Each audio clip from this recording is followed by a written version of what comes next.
Essa é a apresentação da atividade 1 da turma de materiais compósitos acerca das desvantagens dos materiais compósitos. Essa é a apresentação do grupo formado por mim, Larissa Coutinho, pelo Pedro Queiroz, pelo Thomas Oliveira e pelo Matheus Ferreira. Como primeiro tópico da nossa apresentação, nós vamos falar um pouco acerca da dificuldade na produção e processamento dos materiais compósitos. Nós sabemos que existem vários métodos para produzir esses materiais, entretanto, os passos básicos envolvidos nessa fabricação estão nesse diagrama. Primeira etapa seria a seleção de materiais. Nessa etapa, a maior dificuldade está relacionada à combinação eficiente do reforço e da matriz, de forma que a gente consiga obter um material compósito com as propriedades físicas e químicas almejadas. A segunda etapa é a preparação de materiais. Nessa etapa, a dificuldade está relacionada à uniformidade e homogeneidade, que quando a gente não consegue obter essas duas características, nós podemos obter um material com muitas tensões residuais. A terceira etapa é a mistura. Nela pode haver uma contaminação cruzada com o ambiente, fazendo com que sujidades se aderam à nossa mistura. Outro ponto está relacionado com as características físicas dos materiais escolhidos, como, por exemplo, o tamanho das partículas ou fibras, que afetam de forma bastante relevante a resistência e a durabilidade do nosso material compósito. Na quarta etapa, nós temos a moldagem, e aqui nós temos uma dificuldade com relação ao escoamento da matriz, que está relacionada com a viscosidade desse material. Outro ponto pode ser a adesão entre as camadas, outra dificuldade. No caso, essa adesão é dificultada pela presença de bolhas de ar ou sujeiras e outras impurezas nesse processo de moldagem. Nossa quinta etapa é a cura. Nela, as principais dificuldades estão relacionadas às distorções dimensionais causadas pela temperatura. Também podem haver reações exotérmicas que afetam ainda mais essas distorções. Nossa sexta etapa é o acabamento.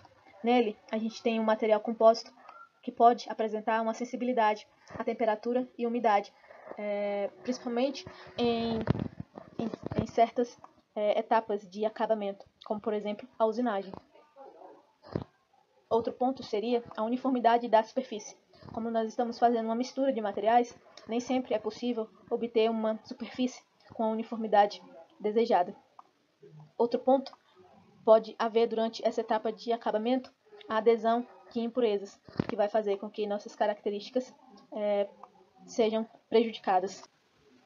Outras dificuldades estão relacionadas ao controle da qualidade do nosso material final. O custo dos materiais compósitos ele é mais elevado e nem sempre é possível realizar uma reciclagem desses materiais, uma vez que eles são mistura de materiais, de forma que é difícil realizar essa separação. Agora, eu passo a palavra para o colega Pedro Queiroz.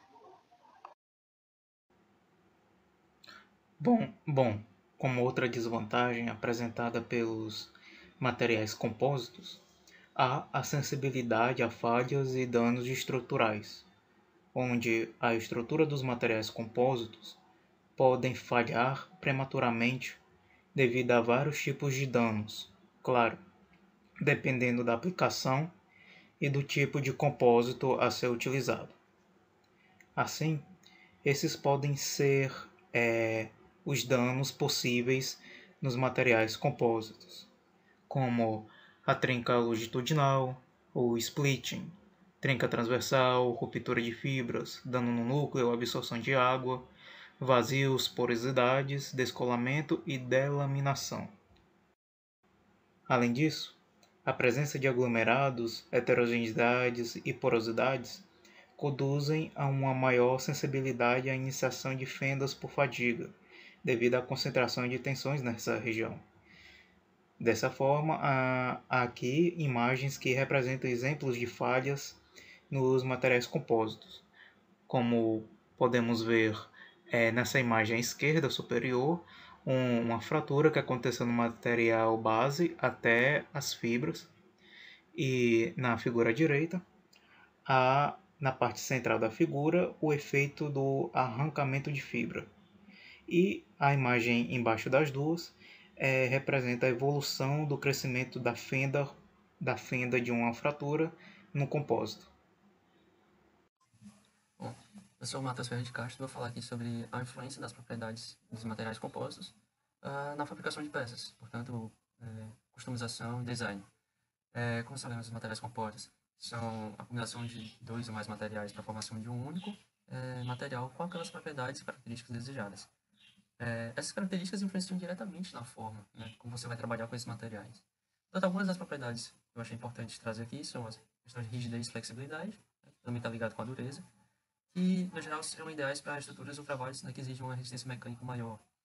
Questão de condução térmica, materiais compostos, né, eles, no geral, podem ter baixa condução, né, ideais para aplicações em altas temperaturas, por exemplo, por conta da sua baixa dissipação de calor, e além da questão da resistência à corrosão, né, e, consequentemente, também com os custos.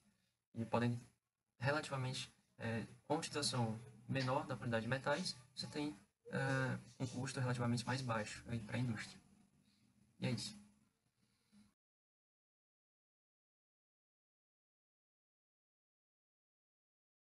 Olá, eu sou o Thomas. Eu vou falar brevemente sobre a inspeção e manutenção de materiais compósitos. A gente pode identificar alguns defeitos no seu processo produtivo e na sua operação, dentre eles a delaminação, áreas carentes de resina, áreas ricas em resinas, bolhas, rugosidade, vazios e decomposição termal. Tendo dito isso, a gente tem algumas ferramentas que nos ajudam na inspeção, entre elas inspeção visual, raio-x, ultrassom, tapping test, termografia, líquido penetrante, corrente parasita e serografia. A manutenção ela consiste na retirada de uma área superior ao dano, de fora para dentro, do maior para o menor. Lembrando que alguns materiais apresentam no seu processo produtivo diferentes tipos de materiais compósitos, dentre ele e no seu núcleo pode ser diferente, como no caso da figura 7.17, no qual a gente tem o honeycomb.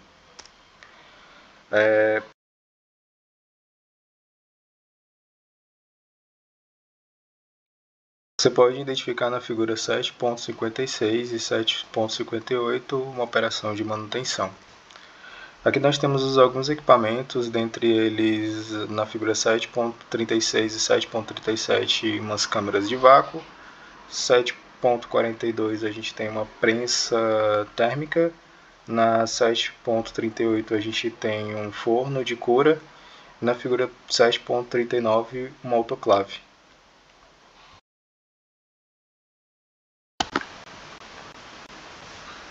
Em conclusão, apesar dos materiais compósitos elas terem diversas aplicações em áreas de engenharia, eles ainda apresentam algumas desvantagens que precisam ser levadas em consideração. A dificuldade de produção e processamento, a sensibilidade a danos e falhas estruturais, as limitações de design e customização, bem como dificuldade na inspeção e manutenção são algumas das principais desvantagens que engenheiros de materiais precisam considerar ao escolher materiais para diferentes aplicações. No entanto, com a contínua pesquisa e desenvolvimento, há uma perspectiva positiva para o futuro desses materiais, com a possibilidade de novos avanços para a produção de materiais mais eficientes e com mais fácil manutenção. Muito obrigado.